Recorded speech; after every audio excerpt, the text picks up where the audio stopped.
12 days since nagbata siya, may mga idik pa dito. Oo. Nag-hit siya? Naghabok ka dyan, sir.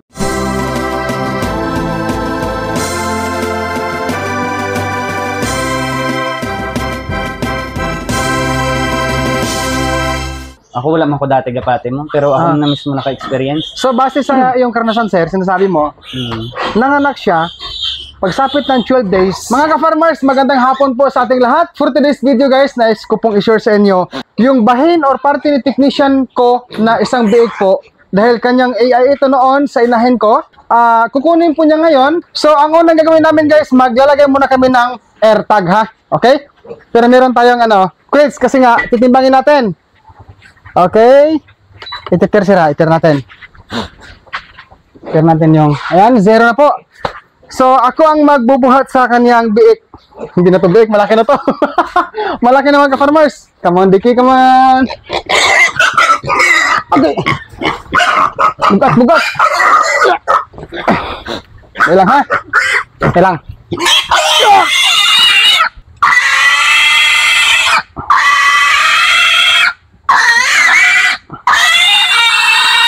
Okay?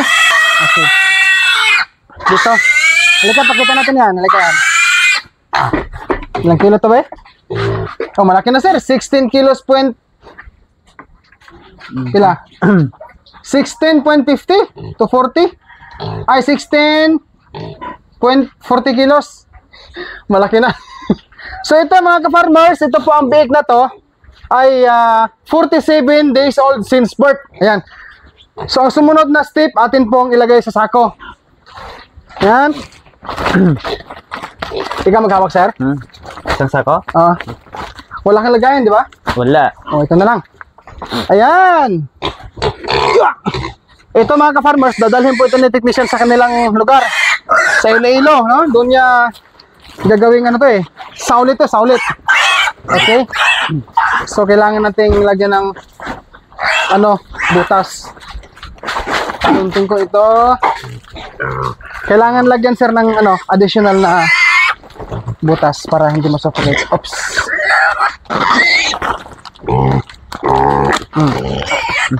Kasi magwa sir. Hindi magwa. Come on. Kailangan makalabas yung kanyang ilong. Tiil niya sir. Okay na. Yan. Okay na yan. So, bug ko, sir. Or, ito na lang. Mga ka-farmers, ito po ay pambinuscout na to, ha?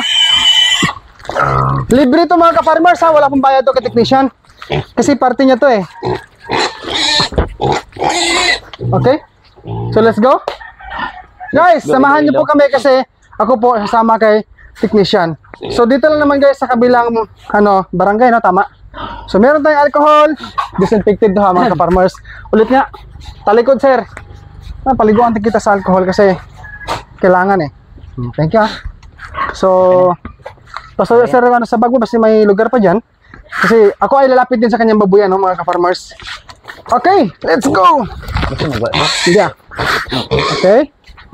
So, wala sa tiyan yung kamay ko ha. Nasa lang, dibdib niya. Go, mga ka-farmers. Naku, 16 kilos, mabigat na.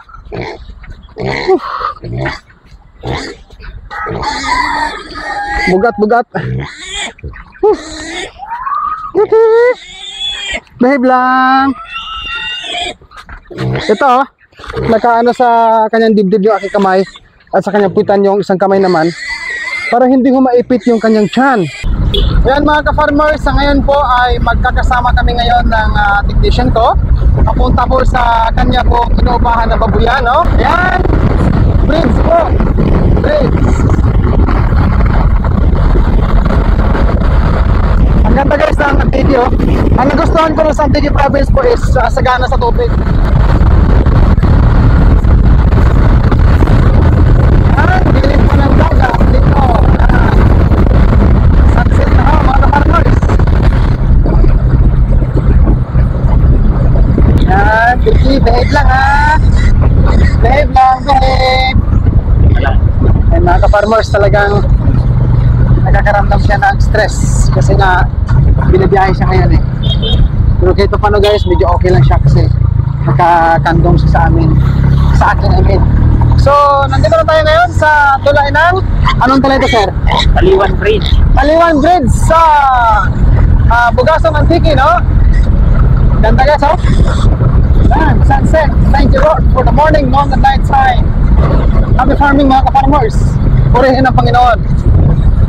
Yan, maganda mga ka-farmers, i-include natin si Lord sa ating araw-araw na buhay. Kasi nga, sa pagkatrabaho, may mga trials, may sadness, may happiness. So, include natin siya kasi pag wala si Lord, ay talagang wala rin tayo, no? Yan. Malapit-lapit na tayo mga ka-farmers. Okay, andito na po tayo. Actually mga ka-farmers, hindi ko pa alam kung kanyang area dito. Diki. Ay, behave lang ha, behave lang. Behave lang, bye-bye. Ay, maraming Rizal mga ka-farmers, ha? Kaya sinasabi ko Rizal, yung labhang sa humay, no? Labhang sa palay. Pasensya na ho, malikot ng ating camera ngayon, ha? Okay. Opya. Ayan. Diba? Ay, kawawa naman yung baboy. Ay, okay, baboy. Bonus Tristana. Tana is siya, ha? Karaya. Kaya ko lang yun, sir. Ikaw madala, sir? Yes, liog mo lang ko niya. Ha? Hindi ako nadala sa mga isda, be. Ako ginatag yung sa akon. Grasya. Bilong-bilong na fish, no? Isda na bilong-bilong. Okay. Helmet mo dyan lang. Oo, dala nga na. Sige. Okay, mga ka-farmers, ito na. Meron na siyang, ano guys, meron na siyang baboy. Ayan. Ay, mga ka-farmers, ano to ha? Complete vaccine to ha? Complete sa vitamins, no? Mula biik po, 5 days old. Pasensya na, maingay siya. Mula nung 5 days old ang mga baboy ko guys, yan. Hanggang ngayon po ay alagang King's Beta Plus po yan, no? King's Beta Plus Animal Feed Supplement. Yan, puntahan natin. Sige, so. Yung mga kalabasa na tanim. Sa kabila naman, merong mga palay. Pasensya na ho kasi maingay talaga yung baboy pag dinadala natin. Yan. Keep quiet. Walang aso, sir? Wait, do, sir? Ha? Wait, do? Dali lang. Actually, mga ka-farmers, nabanggit po sa akin ni technician, yung babuyan na to ay hindi po sa kanya yung area, kundi siya po ay nangungupahan dito. Isa po natin ka-aggressor din, sino ngayon, sir? Si Ma'am Rina Horada. Shout out po, Ma'am Rina Horada, kung ikaw po ay nanonood ngayon sa video natin ngayon. Shout out po sa iyo ha. Ayan, sinamahan ko po si technician kasi nga gusto ko siyang matulungan. So kailangan ko mag-alcohol, sir. Pakikuha mo na isa, sir. Alcohol, mga ka-farmers. Kasi papasok tayo sa babuyan. Ba? Ayan, kailangan po meron kayo. Ba? Alcohol, no? Yan. Natutuwa po ako sa baboy. Yan, may airtag to ha, ka-farmers. Ayan, ang pangalan nito ay, yan, malikot siya. Dudong Villaran, no? Dudong Villaran, number 1. Yan, customize po yung pinagawa kong airtag na yan. Okay? So mga ka-farmers, maya-maya konti, tignan natin yung mga baboy ni technician kasi meron siyang baboy dito inalagaan, no? Basta meron kang mga idig, sir? Yan. Okay. So nilagyan po ng airnut yung kaniyang guys, tainga sa biik, I mean. Nilagyan namin on and then ngayon pinick up. Ang lahat po ng guys, mga saulit na bininta ko, burlet ay meron pong airnut and then at the same time meron din pong air tag, no? Ayan, 16.40 kilos. Ganda guys, oh. Pang saulit to ha mga ka-farmers. Ayan, tip for beginners mga ka-farmers. Ganyang itsura. Ito guys, sample na lang sa baboy ko. Si technician po ang pumili nito. Medyo bitay ang tiyan, ganyan. So, sabi mo sir, sabi mo pasado to sa sa requirements 99%. Disclaimer lang guys ha. Si technician po ang nagpili o tumulong sa akin pumili sa mga saulit na binibinta ko ha, pati sa burlet ha. Ayan. Yan, na magandang gawing inahin.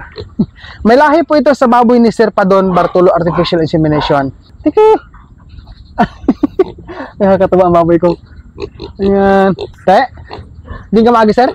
Ba, okay na ba? Hey, ma'am, good afternoon. Ayan, masipag din si Ma'am Bes, eh. No, masipag sa pag-alaga ng baboy.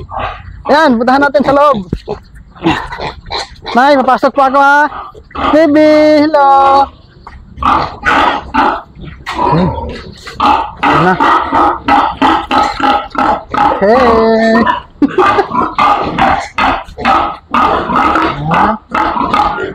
Ayan na. So, parang kailangan ko on ang flashlight. Ayan, Dulong siya, sir. Dulong is madilim. Ayan na. Tingko, sir, basi kong magawa. Ayan, lahat natin. Okay. Ayan na. Goods na, sir, goods. Goods na yan, sir? Goods na goods. Ito, kanina to, sa'yo rin to, sir? Sa'yo to? Hindi. Kay ma'am na, kay ma'am Rina. May busong din, may mga buntis? Para na-EI pa lang. Aha. Nagutod na sila. Okay. Para nag-hit na, na-EI na. Ari, wala pa. Ayun, nayayin mo na. Ari, ako ni sir. Ayan, tignan natin. Wow! Oh, maganda. Oh, hairless, ah. Farmers, oh, ganda, oh. Ilang buwan na to, sir? 2 months. 2 months? Pila na gani ba? 2 months ang pila na ni gani? Basta sobra pa lang 2 months. Since birth? Sobra to ng birth? Wow. Quality. Wala pa ni ka 3 months since birth mo? Wow. So, hindi ako masyado mga ka-farmers mag-ingay kasi mas stress ang baboy. Ito na, ito, bago lang daw, eh. Maganda, sir, maganda. Magkano bili mo? Ginadiet ko lang. Magkano bili mo yan? Magkano bili mo? Barato lang ha. Kano nga? Pila ka na. Kasi magtatanong talaga yan, eh, kung magkano. Pila ba? Barato lang ha. Ang barato lang.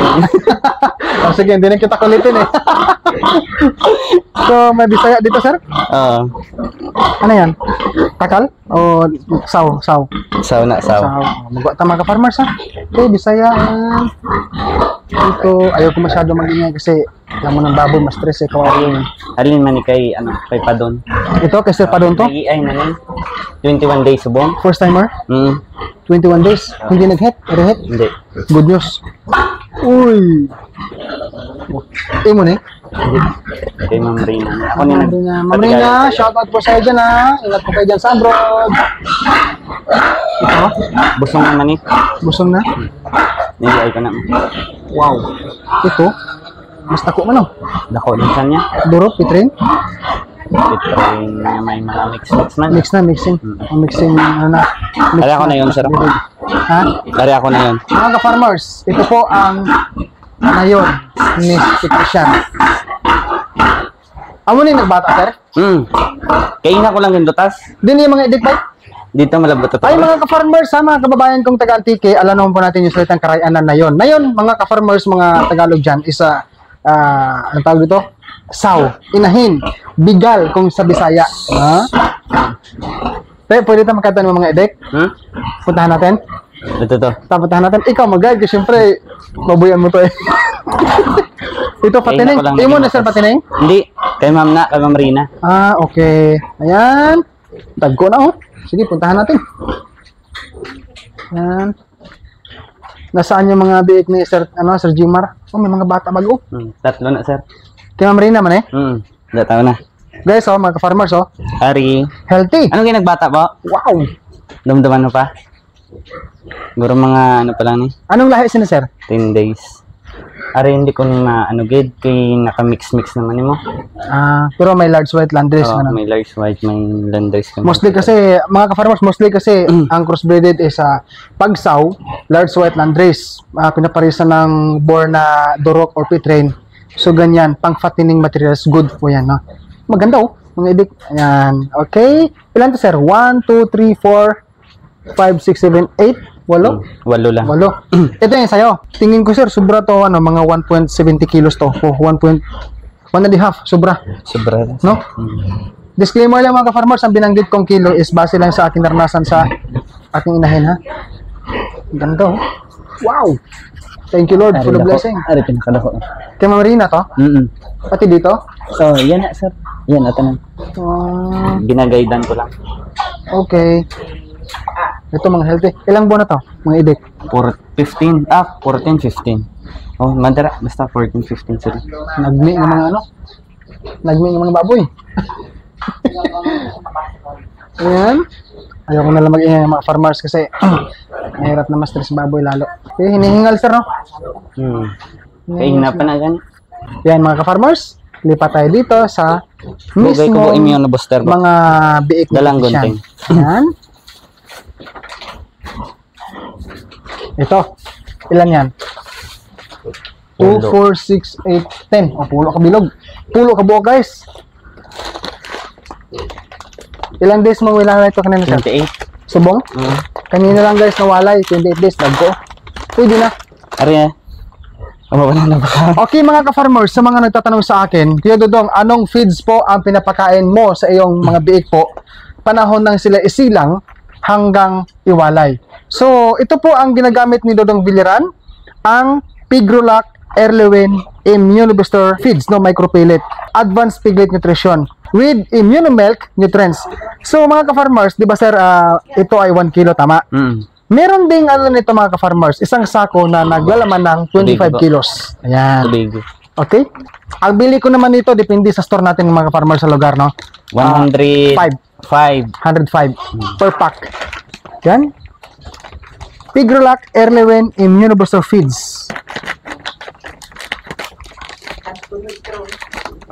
Meron kang ano, sir? Auto feeder? Ano yan ito nga? Naman na siya kaya ginapakaon ko kung malabad na. Pero sa boundary lang ako napakaon. Okay. Huli na kayo mga idik, dali. Na-stress sila. May bago pa yan eh. Pwede mo na masulod, sir? Ha? Pwede mo na masulod. Pwede ko kasunod? 5 bayi, 5 laki. Guys, may ano to ha? Approval. Yan. Spray. Dodong spray. Ayan guys oh. Ang huni ng alcohol oh. Nan.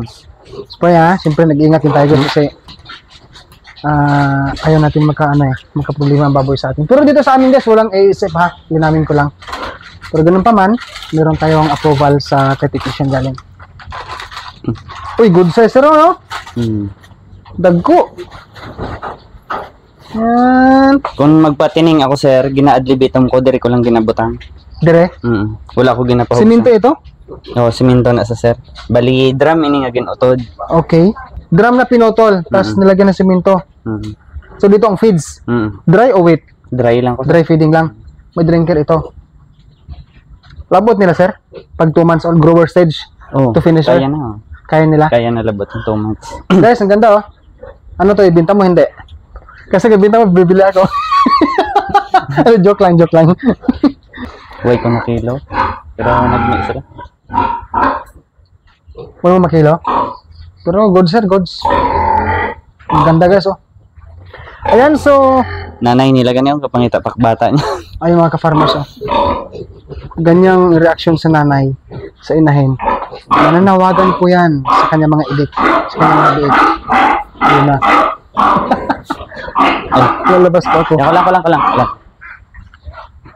Lock mo lang sir, basta magwa, basta mabalik sa nanay. Ayan. Sige, 7 days. Ay, doon nagwalay ka kaninang umaga. Aabot pa yan ng mga 1 week bago mawala. Minsan lumalagpas pa ng 1 week, mga hanggang 10 days, 12 days. Depende sir, iba-iba eh. Pero base lang sa akin, sa ngayon ko, marami pang milk, magatas pa sobra. Lalo na kung ginagamitan mo ng ano yan? Milk maker? Pigrolac na pro milk maker. Ari sir, sa tuod lang, 12 days nagpahit mo siya, sir? Ha? 12 days. 12 days? 12 days anong... Nagpahit siya, nagpahit. 12 days since nga nagbata siya. Naghabok. Nagbata siya? 12 days since nagbata siya, may mga idik pa dito. Oo. Nag-hit siya? Naghabok ka dyan, sir. Tapos, doon may mucus gid saya. Tapos push ko. Kubaya lang gid saya nga, hindi talingan. Anong ginawa mo? Wala lang. Nayaan mo Wala lang? pa na lutas. Hindi pwede pahitan kasi lactation stage pa eh. Sinasabi Pero guys, may ara gid galiabi ko.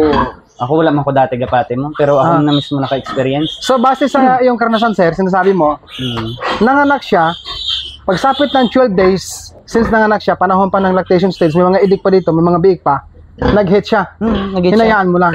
Base yun sa iyong experience, ha? Yan sinasabi ko mga ka-farmers na iba-iba talaga tayo ng karanasan. Depende rin sa baboy, no? Sir, no? Good condition. Oh, condition. Nga, kagsa, boss, mapait na nas. Bugas agad. Diki. Ayan. Hinahanap niya yung mga bata niya. Aba. Ang King's Vita Plus Animal Feed Supplement mabibili po sa Agri-Vet stores nationwide. Kung hindi ito available sa inyong lugar, maaari po kayo mag-direct order sa Shopee sa KBM Agri-Vet Lines. Pwede rin sa Facebook page ng King's Vita Plus Animal Feed Supplement. Link nila ay nasa description. O pwede po kayo mag-text o tumawag sa kanilang cellphone number 0917-795-0220. Available po ang COD or cash on delivery. Ayan, thank you for watching mga ka-farmers. God bless us all and peace out everyone.